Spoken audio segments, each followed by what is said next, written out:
जो आपकी fundamentals theorem थी, फंडामेंटल्स थ्योरम्स के बाद में जो हम टॉपिक पढ़ रहे हैं, कौन कौन सी फंडामेंटल थ्योरम्स की थी हमने?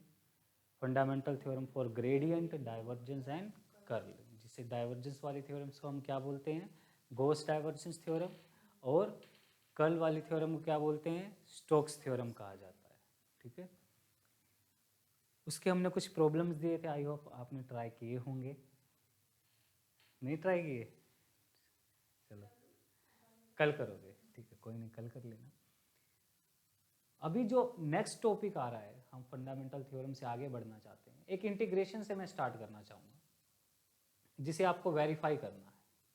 तो मैंने आपको एक वेक्टर दे दिया v, which is equals to r cap upon r square. ठीक, और यहां से आपको फंडामेंटल थ्योरम्स को चेक करना है। Clear?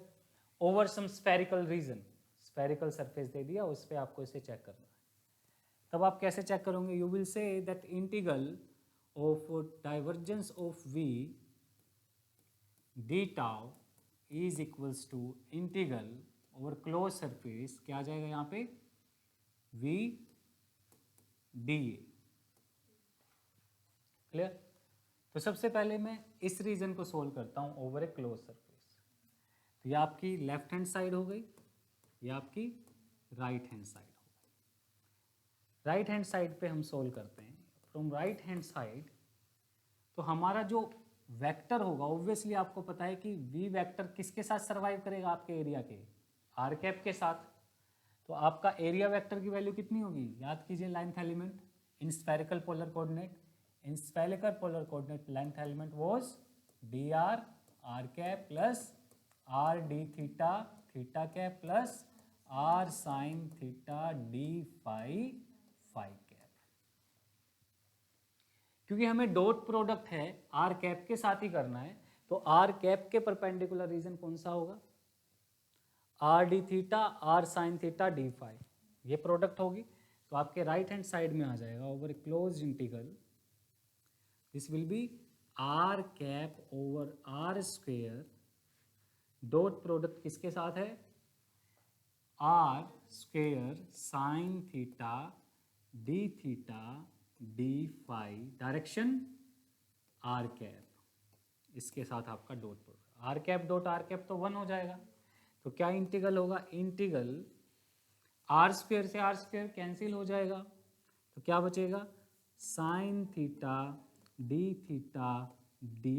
Phi. Theta varies from 0 to pi, phi का लिमिट कितना होता है? 0 टू 2 पाई। तो साइन थीटा डी थीटा का 0 टू पाई लिमिट मैंने बता रखा है 2 आता है, तो ये आएगा 2। फाई का कितना आता है? 2 पाई। तो कितना रिजल्ट आया? 4 पाई आना चाहिए। तो हमारा 4 पाई आंसर आ गया। आसान है ना? अब हम लेफ्ट हैंड साइड में चेक करते हैं। लेफ्ट हैंड साइड के लिए चेक करते हैं। जब लेफ्ट हैंड साइड में चेक करेंगे तो हमें डाइवर्जेंस निकालना पड़ेगा, और divergence in spherical polar coordinate क्या होता है? 1 by r square curly by curly r square rth component plus, वो सिलेंड्रिकल बताया था थोड़ी देर पहले, 1 by r sine theta curly by curly theta sine theta theta वाला component plus 1 by r sine theta curly phi by A phi by करली phi. ठीक, जब हम डॉट प्रोडक्ट करेंगे v के कंपोनेंट के साथ, सॉरी यहाँ पे a लिखा है तो a यूज करेंगे। अब a की जगह क्या गिवन है मुझे? v गिवन, और v में क्या है? सिर्फ r कैप। तो कौन सा कंपोनेंट रहेगा? बाकी कंपोनेंट तो 0 हो जाएंगे आपके, ए थीटा 0 ए फाई 0, केवल ए आर यानी आर कैप के साथ का कंपोनेंट सर्वाइव करेगा। और क्या वैल्यू आएगी? Del dot v is equal to 1 by r square curly by curly r of r square into 1 by r square. R square से आर स्क्वेयर कैंसिल, कितना आया? 0। इससे क्या क्लियर हो रहा है? तो इसका आप वॉल्यूम इंटीग्रल निकालेंगे ओवर सम वॉल्यूम, क्या आया? ये वैल्यू 0 है तो वॉल्यूम इंटीग्रल भी 0। इसका मतलब तो आपकी जो आपकी गॉस डाइवर्जेंस थ्योरम वो तो गलत हो गई। Left hand side is not equal to right hand side. क्या थ्योरम गलत है? थ्योरम गलत है, ऐसा ही है क्या? इक्वल ही नहीं आ रही, फिर क्या वजह है? कहीं कैलकुलेशन मिस्टेक हुई है क्या? कैलकुलेशन में भी मिस्टेक नहीं है, तो क्या कारण है इसका?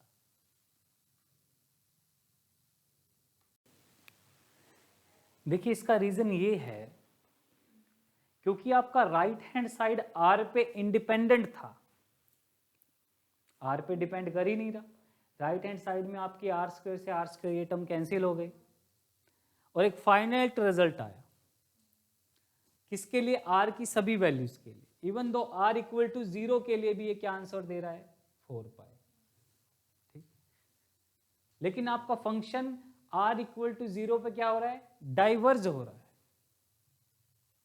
आर इक्वल टू 0 पे अगर आर को 0 रखेंगे तो इन्फिनिटी नहीं आ जाएगा, और यहाँ पे आर पे डिपेंडेंसी नहीं है तो सारे पॉइंट्स कंसीडर होते हैं। तो इसने क्या दे दिया? आर इक्वल टू 0 पे भी इसने क्या वैल्यू दे दी?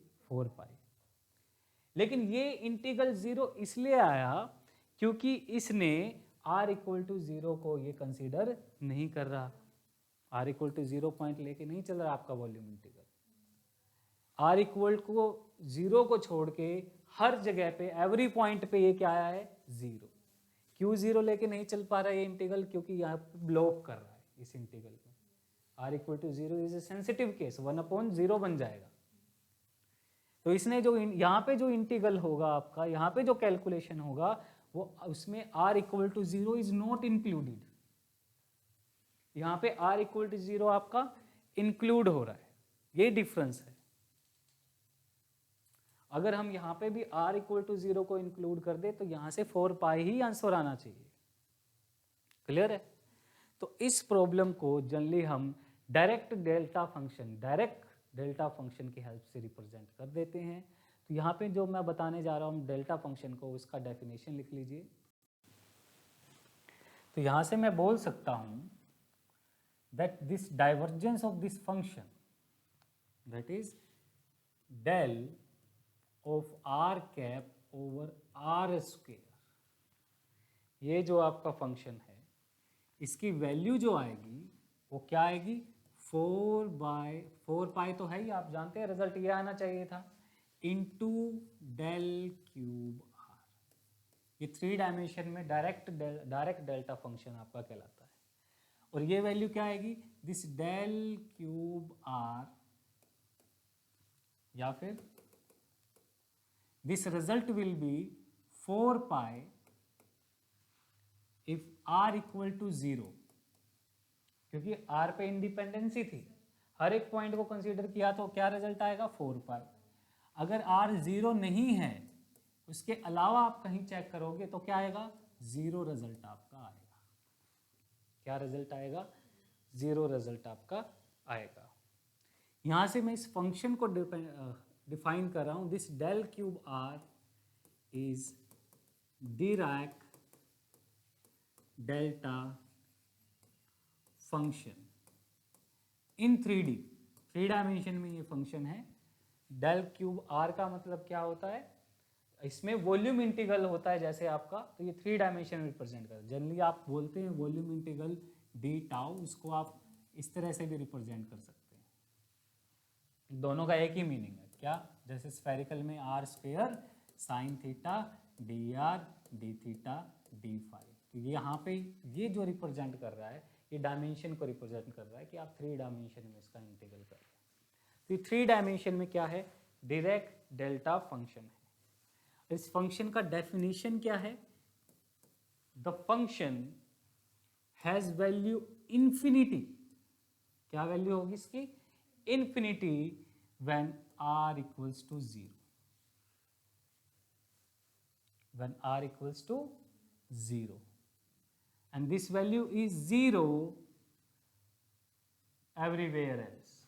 बाकी दूसरी जगहों पे क्या होगी, when r is not equal to 0, यानी r की 0 के अलावा जो भी वैल्यू होगी ये फंक्शन क्या हो जाएगा आपका 0 हो जाएगा। अब आप बोलेंगे सर यहाँ पे तो आपने 4 पाई लिखा या इन्फिनिटी, ये हम इंटीग्रल की बात कर रहे हैं, इंटीग्रेशन जब करेंगे तब 4 पाई अपीयर होगा, इंटीग्रल करेंगे तब 4 पाई अपीयर होगा आपका, ठीक है। और डायरेक्ट वैल्यू क्या है इसकी, ऐसा फंक्शन जो आपका 0 हो जाता है सेंटर पे, ओरिजिन पे इन्फिनिटी हो जाता है, और इसके अलावा और सभी पॉइंट्स पे क्या होगा, उसकी वैल्यू 0 होगी। तो इसको वन डायमेंशन में कैसे डिफाइन करेंगे, 1D डायरेक्ट डेल्टा फंक्शन। तो सिंपल इसका वन डायमेंशन में इसका डेफिनेशन क्या होगा, Dirac delta function. In one dimension, the delta of x is equal to infinity when x equals to 0 or 0 when everywhere else, or x is not equal to 0, ठीक है, everywhere else, ठीक।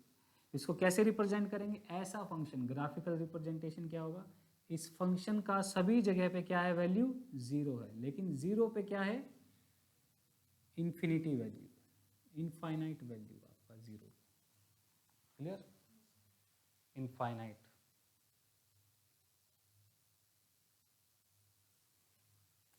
और इस reason का अगर हम integral करें तो अकॉर्डिंग टू डेल्टा फंक्शन जो डेफिनेशन है, वो डेफिनेशन क्या है, that integral from minus infinity two plus infinity, अगर माइनस इन्फिनिटी से प्लस इन्फिनिटी तक आप इस रीजन का इंटीग्रल करें तो आपका क्या आएगा, डेल्टा ऑफ एक्स का इंटीग्रेशन करें, डेल्टा ऑफ एक्स का इंटीग्रेशन करें तो आपके पास जो ये एरिया है, ये एरिया जो होगा इसकी वैल्यू आएगी 1 यूनिट, क्लियर। ये इसका definition, delta x, okay, delta x क्या है, इन्फिनिटी पे जा रहा है ये फंक्शन, लेकिन जब हम इसका इंटीग्रल कर रहे हैं, इसका एरिया निकाल रहे हैं तो कितना आ रहा है, 1 आ रहा है, ठीक है, वैल्यू इन्फिनिटी पे, ओके, क्लियर। नेक्स्ट इज, अगर ये फंक्शन यहां पे शिफ्टेड हो तो इसको थोड़ा सा हम ट्रांसलेट कर देते हो, suppose now your origin at this place, this function is at at some distance a, x equal to a पे है, यह आपका x इक्वल टू 0 है, तब क्या होगा, अगेन वही डेफिनेशन रहेगा, minus infinity two plus infinity, बस आपने कहाँ शिफ्ट कर दिया, a पे शिफ्ट कर दिया, तो ये क्या हो जाएगा, delta x minus a, delta क्या लोकेशन हो जाएगी, आपने इसको ट्रांसलेट कर दिया, शिफ्ट कर दिया, delta x minus a d x, अभी भी एरिया क्या रहेगा आपका 1 ही रहेगा, ये डायरेक्ट डेल्टा फंक्शन है, ठीक। इसकी जो प्रॉपर्टीज है वो इंपॉर्टेंट है काफी, तो properties of direct delta function note कर लीजिए, properties of direct delta function.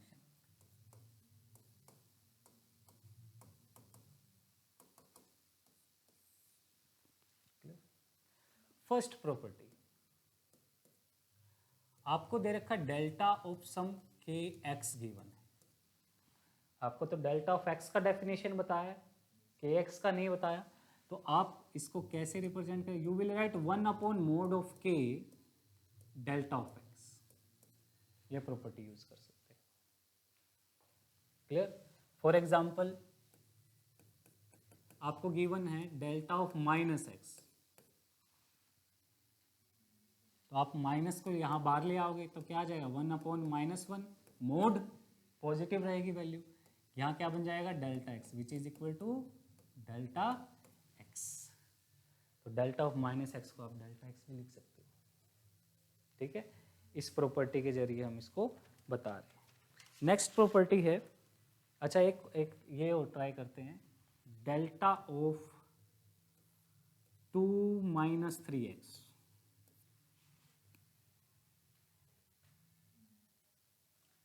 मुझे तो डेल्टा ऑफ x माइनस ए का आदत है, x माइनस ए का नॉलेज है। तो सबसे पहले तो माइनस कॉमन ले लो, यहाँ से माइनस कॉमन लेंगे तो अंदर क्या बचेगा, 3x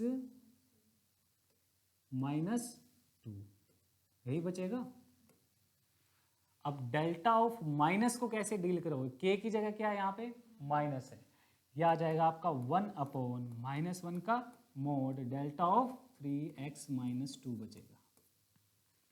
क्लियर? यहाँ से क्या आ गया, डेल्टा 3x माइनस 2, पर x के आगे तो अभी भी है ना। अब क्या कॉमन ले लो, 3 कॉमन ले लो, यहाँ से 3 कॉमन लेंगे तो क्या आएगा, डेल्टा 3x माइनस 2/3। दोबारा से डेल्टा kx फॉर्म बन गया, यहाँ से क्या आएगा 1/3 मोड पॉजिटिव ही है ये, तो क्या बचेगा delta of x minus 2/3। Delta of x minus a मुझे आता है, ठीक है, आया ना समझ में। ऐसे अगर आपको दिखे डेल्टा फंक्शन में, आप इसको ट्रांसफॉर्म करना चाहो तो आपको इस प्रॉपर्टी का पता होना चाहिए, ठीक है बेटे। चलो नेक्स्ट प्रॉपर्टी जो है नंबर 2,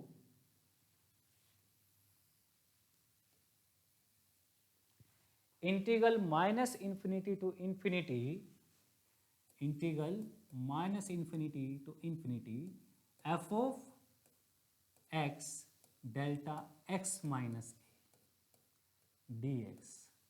आपको ये इंटीग्रल गिवन है, क्लियर? कैसे सोल्व करोगे, you will write it as, इसका सॉल्यूशन होगा एफ ऑफ ए, यानी कि ये जो आपकी वैल्यू गिवन है ये इस रीजन में लाई करनी चाहिए। ये गिवन वैल्यू है, इस रीजन में लाई करनी चाहिए। आपको सीधा क्या करना है, x माइनस ए है, a की ये वैल्यू डायरेक्ट फंक्शन में पुट कर दो, सॉर्ट आउट हो जाएगा।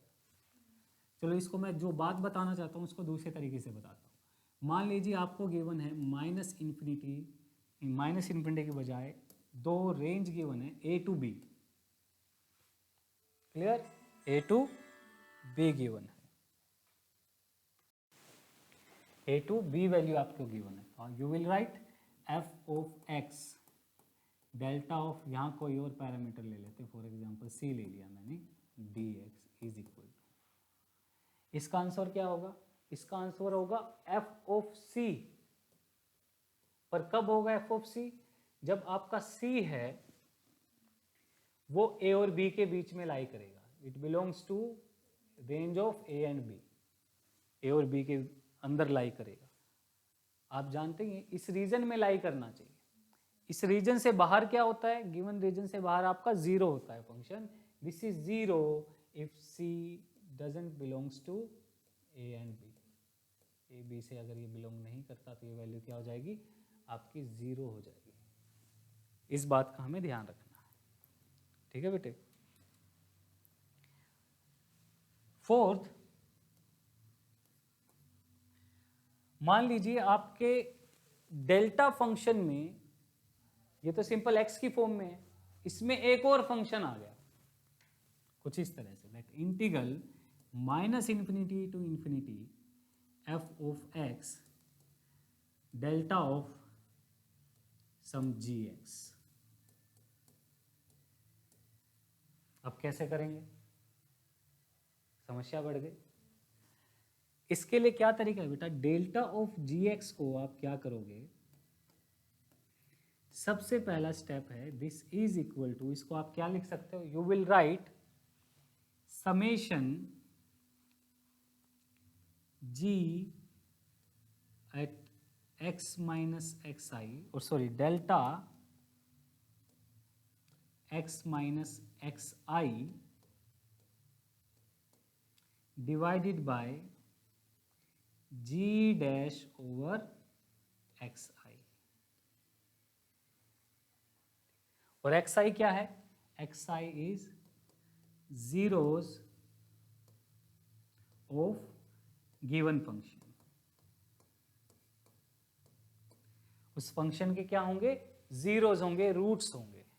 आप उन जीरोस का पता होना चाहिए, तब आप इस प्रॉब्लम को कर पाएंगे, ठीक है। फॉर एग्जाम्पल मुझे फंक्शन गिवन है, एग्जाम्पल ले लेते हैं इस पर, थोड़ा सा ये अलग सा फॉर्मूला है ना, इस पर एग्जाम्पल करवा देता हूँ। एग्जाम्पल ले लेते हैं, आपको गिवन है integral minus infinity to infinity that e raise to power x e raise to power x delta x cube minus x dx। हो गया ना थोड़ा सा चैलेंजिंग। तो हमें पता है ये गिवन एक फंक्शन दे दिया है यहाँ पे, तो फंक्शन क्या दे रखा है, gx is equal to x cube minus x. हमें डेरिवेटिव भी चाहिएगा इसका, डिनोमिनेटर में वहाँ डेरिवेटिव भी मेंशन है, तो g डैश x क्या हो जाएगा 3x square minus 1।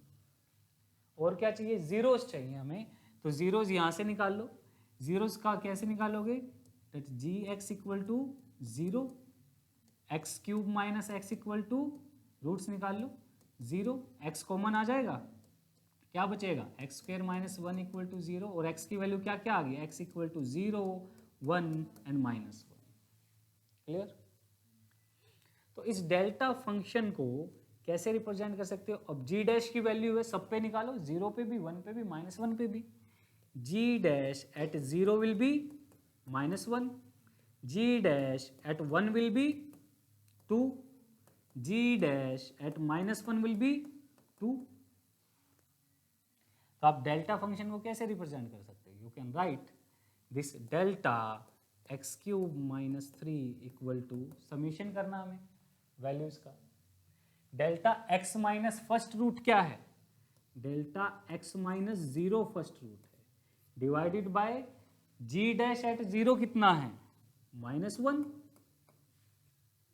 Next term क्या है, नेक्स्ट रूट क्या है 1 है, x माइनस 1 हो गया, एट 1 पे कितना वैल्यू इसका 2, नेक्स्ट रूट क्या है माइनस 1, तो यहाँ प्लस हो जाएगा, रूट क्या है 2, तीनों का सम कर दिया मैंने, समेशन। तो इस single delta cube minus x को आप ऐसे रिप्रेजेंट कर सकते हो। ठीक है बेटे, तो क्या आ जाएगा यहाँ से, this integral becomes integral minus infinity to infinity e raise to power x, first term क्या है delta x divided by minus 1, तो माइनस टर्म, सेकेंड टर्म क्या होगी plus integral minus infinity to infinity e raise to power x, क्या लिखूं delta 1 by 2 delta x minus 1 d x plus 1 by 2 integral minus infinity to infinity e raise to power x delta x plus 1 d x. तो इसका formula लगाएंगे। अब simple तरीका क्या था, यहाँ पे जो माइनस में है वो सीधा फंक्शन में पुट कर दो, माइनस में क्या है यहाँ पे 0, तो इसका रिजल्ट क्या हो जाएगा minus e raise to power 0 plus 1 by 2, यहाँ माइनस में क्या है 1, यहाँ पुट करेंगे क्या बचेगा e, नेक्स्ट टर्म यहाँ क्या है माइनस में माइनस 1, तो ई रेज टू पावर माइनस 1, तो ये आपका रिजल्ट आ गया minus 1 plus 1 by 2 E plus 1 by. Clear है, प्रॉपर्टीज का पता होना चाहिए। ठीक है, आपके करने के लिए कुछ क्वेश्चंस लिख देता हूँ, उसको ट्राई करना। अच्छा, अगर 3 डायमेंशन में डायरेक्ट डेल्टा फंक्शन दे रखा हो तो कैसे करेंगे, सपोज एक प्रॉपर्टी और लिख लो, कितनी प्रॉपर्टीज हो गई 4, ये 5th प्रॉपर्टी लिख लो बेटे। अगर आपको डेल क्यूब ऑफ के आर दे रखा हो, अब ये कैसा है 3D में डेल्टा फंक्शन है, तो वही 3 बार हो जाएगी वही चीज, ये हो जाएगा 1 बाय मोड के का क्यूब, यहाँ क्या आ जाएगा डेल्टा ऑफ आर बचेगा। ठीक है, डेल्टा ऑफ आर बचेगा। सिमिलरली आपके पास इंटीग्रल दे रखा है, वही a to b f of x या f of r del cube r minus some c into d tau, volume integral है ना, तो डी टाउ रहेगा। क्या वैल्यू आएगी? सिंपल एफ ऑफ सी हो जाएगी। और ये सी आपका कहाँ लाई करना चाहिए? C must belong to a and b, else 0 if c doesn't belong to a and b, इस रेंज में नहीं आता तो। ठीक है बेटे, एक आधे क्वेश्चन करके देखें इस पे।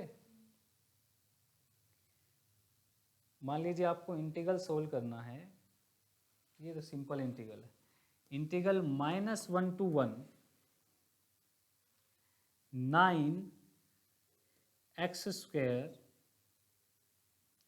डेल्टा 3x + 1 डेल्टा 3x + 1 कैसे करोगे? सबसे पहले तो इसको x - 1 का फॉर्म में लेके आना पड़ेगा ना। तो क्या करें, डेल्टा फंक्शन को सॉर्ट आउट करेंगे।